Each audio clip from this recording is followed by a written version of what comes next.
Hello, नमस्कार दोस्तों। Result maker academy के इस यूट्यूब चैनल पर आपका स्वागत है। आज हम लोग एक नए टॉपिक पर चर्चा करेंगे। अक्सर आप लोग सुनते होंगे चुनाव के दौरान, या हमारे इतना बड़ा देश है, इतने 28 राज्य हैं जिसमें अक्सर चुनाव होते ही रहता है। तो आप लोग 3 शब्दों को सुनते होंगे, समझ में नहीं आता होगा कि कौन सा शब्द कब यूज किया जा रहा है और क्या चुनाव, इसका क्या मतलब होता है। इसमें पहला शब्द है आम चुनाव। आम चुनाव जिसको इंग्लिश में जनरल इलेक्शन कहते हैं। दूसरा शब्द मध्यावधि चुनाव होता है। तीसरा है उपचुनाव। ये अक्सर आप लोग पेपर, न्यूज़पेपर या फिर खबरों में सुनते ही रहते होंगे। तो आज हम तीनों में अंतर जानेंगे कि आखिर इन तीनों शब्द का मतलब क्या है, इसका तात्पर्य क्या है, इसको हम लोग समझेंगे। तो सबसे पहले हम लोग देखते हैं कि आम चुनाव कहाँ होता है। जैसे चुनाव जनरली राज्य के विधानसभा और देश का संसद में चुनाव होता है, तो कहाँ कहाँ आम चुनाव का प्रयोग होता है। तो ये जो आम चुनाव है, ये लोकसभा लोकसभा और साथ में जो 28 राज्य हैं उनके विधानसभा में चुनाव होगा, तब हम लोग आम चुनाव से जानेंगे इसको। मध्यावधि चुनाव में भी अक्सर जो होता है, ज़्यादातर लोकसभा और राज्यसभा विधानसभा विधानसभा का चुनाव होगा, उसमें मध्यावधि चुनाव का शब्द को सुनते होंगे। और इसमें जो होता है उपचुनाव उपचुनाव ये लोकसभा प्लस राज्यसभा और विधानसभा के साथ साथ विधान परिषद में भी ये चुनाव कंडक्ट किया जाता है। उपचुनाव लोकसभा, राज्यसभा, विधानसभा और विधान परिषद, ये चारों जगह पे उपचुनाव कंडक्ट होता है। जबकि मध्यावधि चुनाव केवल और केवल लोकसभा और विधानसभा में मध्यावधि चुनाव कराया जाएगा। उसके बाद ये जो आम चुनाव है, ये लोकसभा और विधानसभा दोनों में कराया जाता है। अब हम लोग जानेंगे कि इसकी परिभाषा देखते हैं कि आम चुनाव की परिभाषा क्या है, मध्यावधि चुनाव और उपचुनाव की परिभाषा क्या है। आम चुनाव कब होता है, इसको हम जानते हैं। देखिए, आम चुनाव क्या होता है कि जब कोई लोकसभा चल रहा है, लोकसभा का कार्यकाल या विधानसभा का कार्यकाल अपने कार्यकाल की 5 वर्ष पूरा कर चुका है, तब जो चुनाव होगा, ये अपने कार्यकाल का 5 वर्ष पूरा कर लिया हो, 5 वर्ष पूरा या पूर्ण कर लिया हो, तब जो चुनाव होगा। जैसे लोकसभा का जब से उद्घाटन हुआ, उससे 5 वर्ष पूरा होने के बाद जब चुनाव जो होगा उसको आम चुनाव कहेंगे। और वैसे ही राज्य में, 28 राज्य में जब भी 5 वर्ष पूरा कार्यकाल कर लेगा, तब जो चुनाव होगा, वैसे चुनाव को जनरल इलेक्शन या आम चुनाव कहते हैं। मध्यावधि चुनाव क्या होता है, इसको समझते हैं। लोकसभा, पहले तो ये लोकसभा या विधानसभा में जब कोई भी कारणवश या सरकार विघटित हो जाती है, या फिर राज्य में राज्यपाल और केंद्र में राष्ट्रपति मध्य जो संसद चलती है उसको विघटित कर देती है, और तब जो चुनाव होता है, जैसे इसको लिखते हैं परिभाषा, जैसे केंद्र सरकार में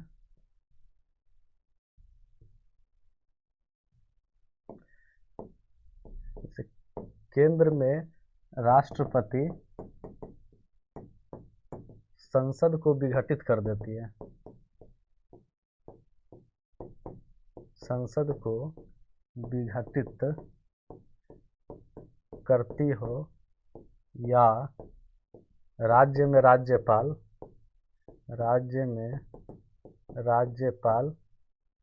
विधानसभा को विघटित करती है, तब जो चुनाव होता है उसको हम लोग मध्यावधि चुनाव कहते हैं। केंद्र में जो राष्ट्रपति है, अगर वो संसद को विघटित कर दे, और राज्य में राज्यपाल विघटित करके जो चुनाव होता है उसके पश्चात, उसको हम लोग मध्यावधि चुनाव या मिड टर्म इलेक्शन कहते हैं। नेक्स्ट है उपचुनाव। ये कब होती है, जैसा कि आप लोग जानते हैं कि लोकसभा में 543 सीटें हैं, तो ये जरूरी नहीं कि 543 से भरा है, किसी की पद पे रिक्तियाँ रहती है, जैसे किसी की मृत्यु हो जाती है या फिर कोई त्याग पत्र दे देता है या फिर उनकी सदस्यता अयोग्य हो जाती है, तो उस स्थिति में उनका पद जो है, उनका सीट जो है वैकेंट खाली हो जाता है। तो उस परिस्थिति में जब इलेक्शन कराया जाता है तो उसको हम लोग बाई इलेक्शन या उपचुनाव कहते हैं। तो इसका जो है मेन, जब किसी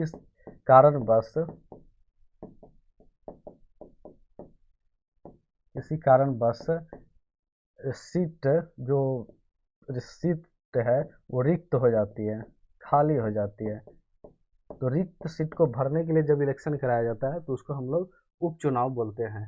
आगे हम लोग देखते हैं।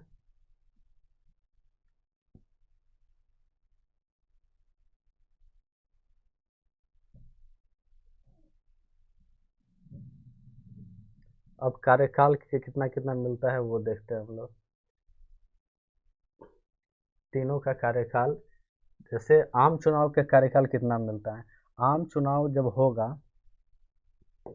आम चुनाव होगा और उसके बाद जो कार्यकाल मिलेगा, ऐसा नहीं है कि बचा हुआ कार्यकाल मिलेगा, कार्यकाल पूरे 5 वर्ष के लिए मिलता है। एक बार इलेक्शन, अगर जनरल इलेक्शन एक बार हो गया तो पूरे 5 वर्ष के लिए इनका कार्यकाल सरकार चलाने की अनुमति मिलेगी। मध्यावधि चुनाव की वही परिस्थिति है, इसमें भी 5 वर्ष के लिए कार्यकाल मिलेगा, लेकिन ये दोनों से अलग उपचुनाव में ऐसा नहीं है। उपचुनाव में जो भी रिक्त सीटें के कार्यकाल जो बचा हुआ है, जैसे कोई रिक्त सीट 3 साल कार्यकाल किया था, 2 साल बचा रहेगा, तो 2 साल के लिए ही उसको कार्यकाल दिया जाएगा। बचे हुए समय पर उनका कार्यकाल मिलेगा।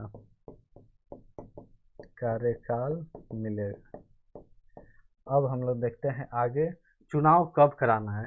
जैसे आम चुनाव कब कराना एकदम जरूरी हो जाता है, मध्यावधि चुनाव कब या फिर उपचुनाव कराना कब जरूरी होता है, तो इसको देखते हैं।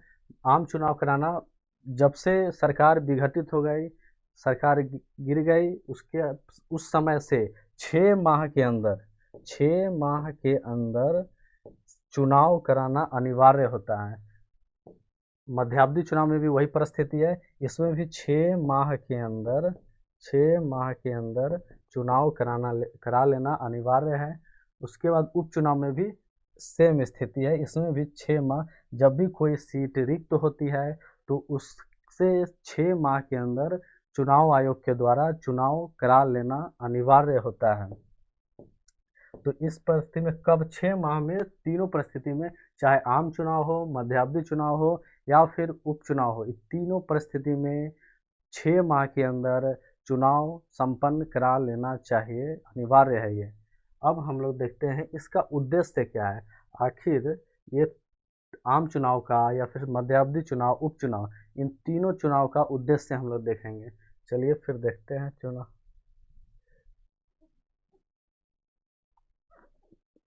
उद्देश्य हम लोग देखते हैं। देखिए, आम चुनाव का जो उद्देश्य होता है वो सरकार का निर्माण करना।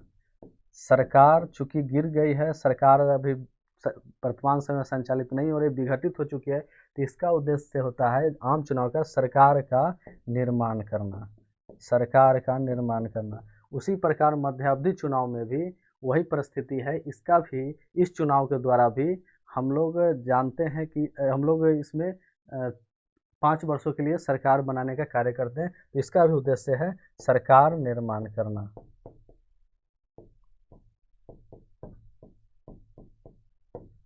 आगे हम लोग देखते हैं बाई इलेक्शन। बाई इलेक्शन यानी कि उपचुनाव। उपचुनाव को देखते हैं। उपचुनाव का उद्देश्य जो होता है, इसका केवल और केवल कार्य है रिक्त सीटों को भरना। जो वैकेंट सीट है, खाली है, उसका काम है उसी के बाई इलेक्शन के द्वारा ही भरा जाता है। इसका उद्देश्य है रिक्त सीटों को भरना, सीटों को भरना।